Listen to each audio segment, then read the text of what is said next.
আজ বানাবো এই শাপলার রেসিপি। তো এই শাপলা কিন্তু সবসময় বাজারে পাওয়া যায় না, এই পুজোর আগে আগে ঠিক 1 মাস আগের থেকে উঠতে থাকে, আবার দশমী চলে গেলে শাপলা চলে যায়। কেন দশমী পরে শাপলা আমাদের বাঙালিদের মধ্যে কেউ খায় না, বাঙালিদের মধ্যে, জানি না অন্য জাতের মধ্যে খায় কিনা, আমরা আর খাই না। বলা হয় যে জলে পড়ে গেলে ওটা দুর্গা ঠাকুরের কি নাভি ঠাবি কিছু হয়ে যায়, আমার দিদা ঠাকুমারা বলতো। আর এই শাপলা দিয়ে বানাবো সর্ষে দিয়ে, আর এই ফুল দিয়ে বানাবো বড়া। চলো তোমাদের সাথে শেয়ার করি ভিডিওটা, ভালো লাগলে লাইক কমেন্ট সাবস্ক্রিপশনটা করো, তাহলে আমার ভিডিও বানাতে আরো ভালো লাগবে। আর চলো এবার তোমাদের সাথে বেশি গল্প না করে ঝটপট করে আমার রেসিপিগুলো শেয়ার করে ফেলি। তো শাপলাটাকে দেখো এভাবে, ফুলটাকে এবার মুখ দিয়ে ছিঁড়তে হবে, ছিঁড়ে এই দেখো পুরো লম্বা একটা বেরিয়ে আসলো। আবার মাঝখান দিয়ে কাটলে আবার একটা লম্বা বেরিয়ে গেল, পুরো শাপলাটা আমার আঁশটা বেরিয়ে গেল। কিন্তু এই যে ভাঙবো, যে ভাঙার সময় দেখো একটা পাতলা আঁশ থাকে, এটা যদি তুমি বটি দাও দিয়ে কাটো অনেক সময় কেটে যায়। তো এটা হাত দিয়ে করলে এই আঁশটা বেরিয়ে আসে। তো আমি হাত দিয়ে কেটে নিচ্ছি পরিষ্কার করে। এবার যতবার কাটছি ততবার কিন্তু বেরাচ্ছে, দেখতেই পাচ্ছ তোমরা। এরকম একটা লম্বা সুতোর মতন, এটাকে ফেলে দেবে।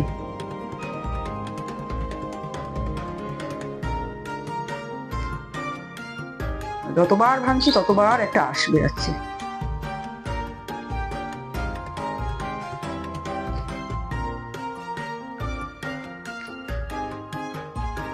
এটার মধ্যে নুন দিয়ে দেবো, নুন দিয়ে শাপলাটাকে ভালো করে কষলিয়ে কষলিয়ে মেখে নেবো।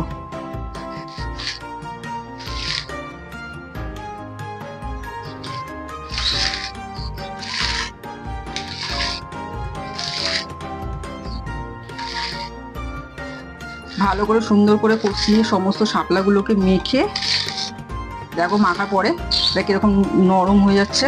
এটা দিয়ে অনেক জল বেরিয়ে যাবে, কারণ কি এটা জলের মধ্যে থাকে, তো জল বেরিয়ে যাবে। আর এদিকে দেখো এটা করে আমি রেখে দিলাম সাইডে, কিছুক্ষণ রাখতে হবে। এবার শাপলা ফুলগুলো বড়া করবো, যে তার জন্য দেখো ভেতরের অংশটাকে ফেলে দিয়েছি। এটা দেখাচ্ছি, দেখো এরকম ভেতরে একটা ফুল থাকে, এই ফুলটাকে মাঝখান দিয়ে ধরে এরকম ভাবে বের করে নিয়ে আসবো। সাদা সর্ষে আমি শুকনো অবস্থায় প্রথমে গুঁড়ো করে নেবো। এতগুলো সর্ষে লাগবে না, কিন্তু আমি একবারে করে রাখছি, আবার কালকে কিছু রান্না করলে লেগে যাবে। সমস্ত সর্ষেগুলো এবার মিক্সিতে গুঁড়ো করে নেবো। দাঁড়া দেখাবি মিক্সিতে গুঁড়ো করাটা।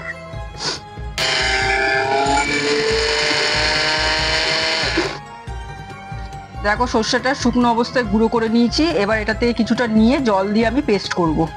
এটার মধ্যে একটুখানি নুন দেব, কাঁচা লঙ্কা আর একটু জল দিয়ে আবার মিক্সিতে ভালো করে পেস্ট করে নেব।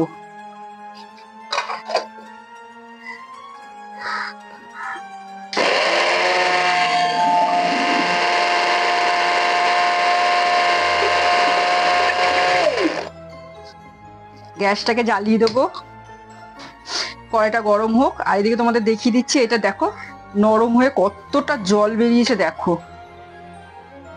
দেখেছো কিরকম সবুজ জল বেরাচ্ছে।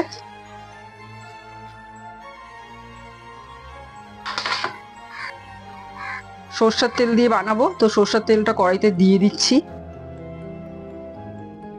হাফ টমেটো এটার মধ্যে দেবো, তাই আমি একটু হাফ টমেটো কেটে নিচ্ছি কুচি কুচি করে।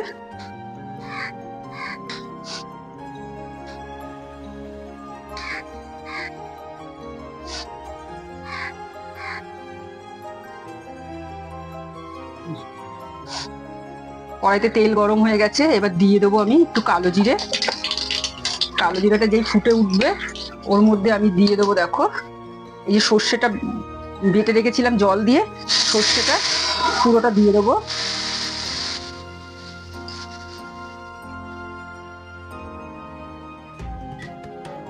একটু হলুদ দিয়ে দেবো, আর দিয়ে দেবো এই টমেটো গুলো দিয়ে একটু ভাজা ভাজা হতে দেবো। একটু ফুল আঁচে করে দেবো, ফুল আঁচ করে একটু ভাজা ভাজা হবে। আর নুন অ্যাড করবো না, যেহেতু আমরা শাপলাতে নুন দেওয়া আছে, তাই জন্য আমরা নুন দেবো না। আমরা খেয়ে তারপর পরিমাণ মতন বুঝে যদি লাগে দেবো, না লাগলে দেবো না। তেল বেরিয়ে এসছে দেখো সামনে, সামনে দিয়ে দেখাই তোমাদের, তেল বেরিয়ে এসছে। এবার এর মধ্যে আমি শাপলাগুলোকে সমস্ত অ্যাড করে দেবো।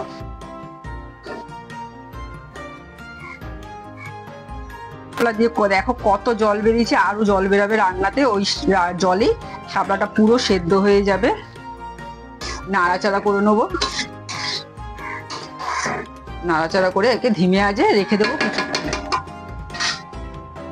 ওইদিকে আমি দেখো বড়া বানানোর জন্য অল্প আটা নিয়ে নেবো, কারণ আমরা আটা দিয়েই বড়া খাই, বেসন দিয়ে খাই না। তো আটাটা নিয়ে নিয়েছি প্রথমে। এর মধ্যে অল্প নুন দেবো, আর দেবো অল্প হলুদ,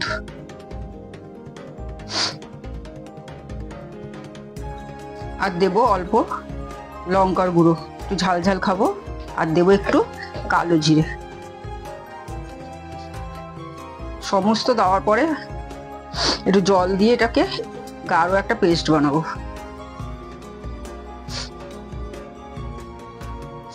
আর আমি সমস্ত পেস্ট হাত দিয়ে বানাতে ভালোবাসি, আমার ওই দিয়ে ভালো লাগে না চামচ ফামুচ ব্যবহার করা। হাত পরিষ্কার করে হাত দিয়ে করে নি। দেখো এরকম গাঢ় রাখবে। আর কোনো খাবার সোডা, বেকিং পাউডার কিছুই দেবো না, ওগুলো খেলে পেট আরো ফুলে যায়। তো নর্মালি বানাবো। চলো এবার এটাকে রেডি হয়ে গেলে এবার পরে ভাজবো। দেখো কতটা মজে গেছে।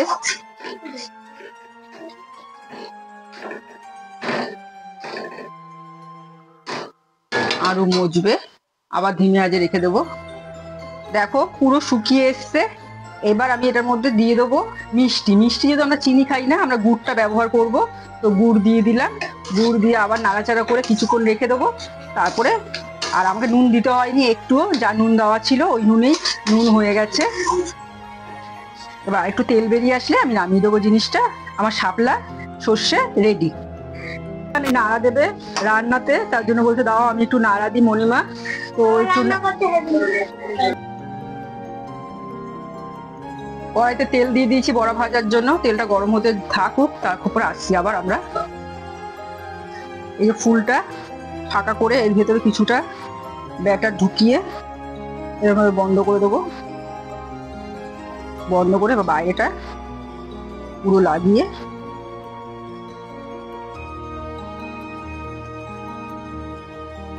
এরকম করে প্রত্যেকটা তৈরি করে নেবো।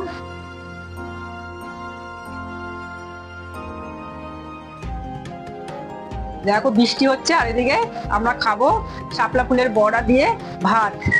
একদম জমে যাবে খাবারটা আজকে। দেখো এবার ভাজবো।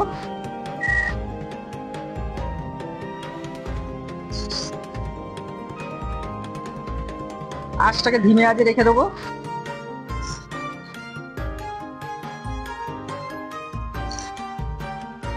দেখো এক পিস ভাজা হয়ে গেছে। এবার সমস্তটাকে উল্টে দিলাম। এবার আরেক পিঠও ধিমে আঁচে রেখে দেবো, ধিমে আঁচে ওটা হতে থাকবে। দেখো আমি কিন্তু বেকিং সোডা টোডা কিচ্ছু দিইনি, তবুও কি সুন্দর ফুলে এসছে। মোটামুটি আমার বড়াটা হয়ে গেছে। পড়েও গেল একটা বড়া। কড়াইটা এত ছোট, তার মধ্যে বেশি দিয়ে দিয়েছি।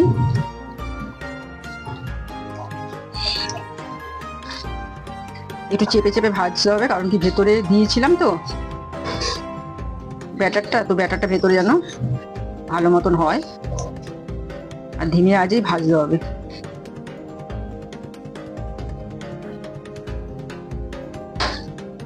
দেখো আমার বড়া ভাজা কমপ্লিট। গ্যাস আমি অফ করে দিয়েছি।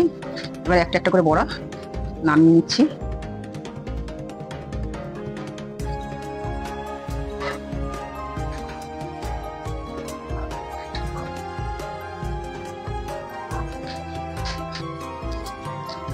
খুবই ভালো হয়েছে, হেভি হয়েছে। দেখি একইবার একটু খাওয়াই। কেমন আছে? এটা কথা বলতে পারবে না, তাই এ বলবে না। আমি জানি হেভি হয়েছে, হেভি।